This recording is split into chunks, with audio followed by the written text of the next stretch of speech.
ya Malobongo anapikwa Azam FC. Angalia anachokifanya, anaondoka na mpira taratibu kabisa, anaangalia, anapita, anamchenga wa kwanza, anamlamba tobo mtu.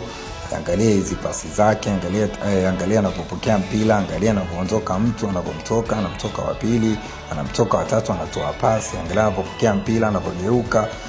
Ana tofauti gani na yule Lamine Yamal aliyepikwa pale La Masia? Hakika Azam anafanya bora sana katika kutengeneza hawa watoto. Angalia ubora wa huyu mtoto mdogo kabisa huyu. Baadaye usije ukasema kwamba aliendesha bodaboda au vipi.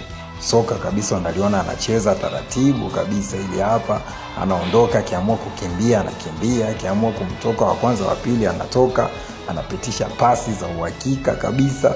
Huyu hakika ni Lamine Yamal wa Bongo kwa hiki ambacho anatuonesha. Angalia hizi pasi, kwanza ametulia, hana shida ya haraka wala nini.